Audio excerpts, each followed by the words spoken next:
You are now listening to Real Life Critics. Real Life Critics. With your resident cynic, Musa Abdullah. Peace and power, family. This is Musa Abdullah giving you a quick shout out. Haven't been around for a while, reporting live on Real Life Critics. Got a quick little story I want to share with you guys in regards to one of my passions, which is education of our youth. Most recently, a good friend of mine sent me a photo and actually a storyline that came across her daughter's school. She attends a private school by the name of Regina High School in Warren, Michigan. And if you know anything about Michigan, Michigan is a very divided state, very segregated state, very racist state. And her daughter attends one of the more prominent private institutions because the public school system right about now in Michigan, and particularly Detroit, has been under fire. It has not been the best and has not done the best in melanated children. Melanoid children have not been educated very well. And she's opted to allow her daughter to attend Regina High School. It's actually her alma mater. And it's an interesting thing because in 2017, young melanoid children are not allowed to be who they are and express themselves purposefully. And they're not allowed to be who they are, especially when it comes to expressing their blackness. A group of her and her friends on a multiples day decided to wear all black and don the Black Power fist in some of their photos, which of course, in a predominantly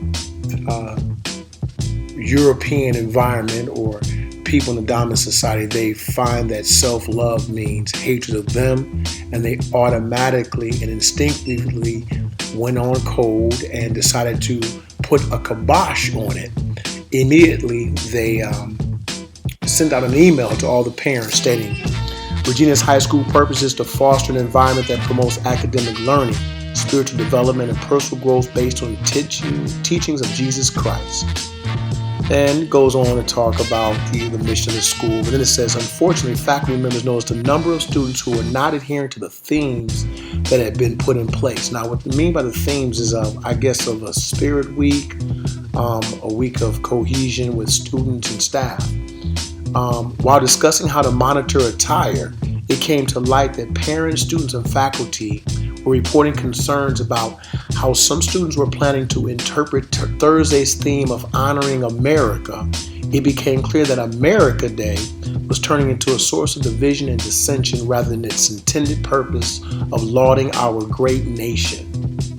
To knowingly allow such a situation to develop would violate the principles of our patron Saint Francis, the peacemaker.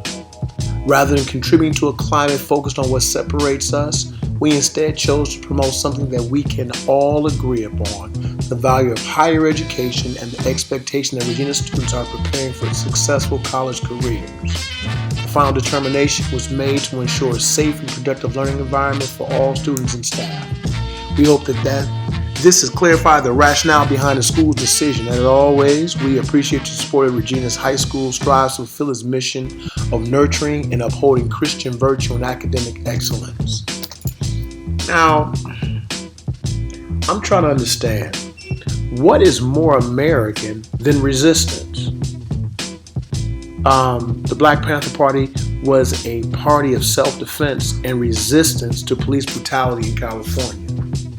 The ideals set forth by the founders, brothers Huey P. Newton and Bobby Seale, were to protect oneself and empower oneself. How is that not American? That is very American. As a matter of fact, we all know that America was founded upon those principles of self-sustainment, patriotism, self-love, and freedom.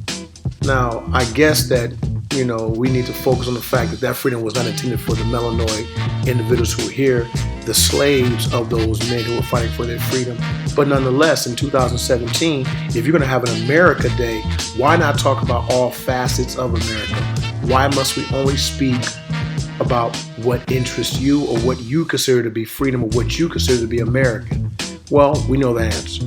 because of white supremacy, and how oftentimes when we send our children to school, they are not taught to love themselves. They are taught to love the system that oppresses them.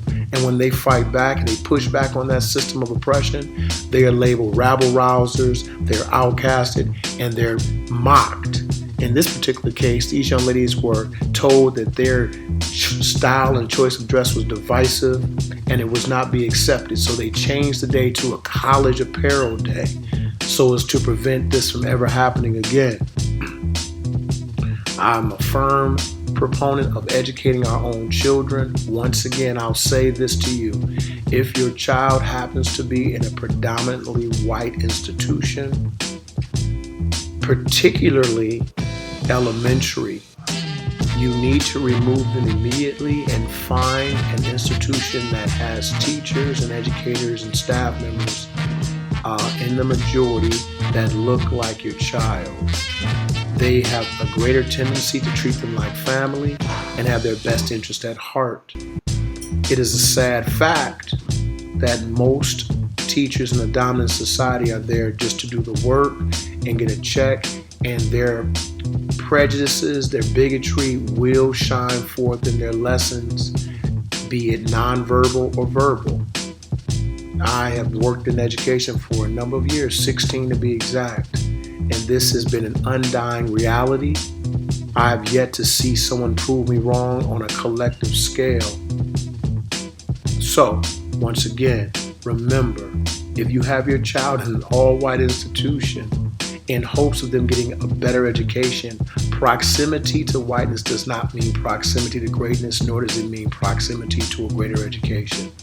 If you want your child to have a greater education, start at home, co-op, homeschool, private school, which has the dominant population of your own, and be aware that you will always be considered less in their eyes. This is my humble opinion, and this is the perspective of real life critics. Thank you. Peace and power.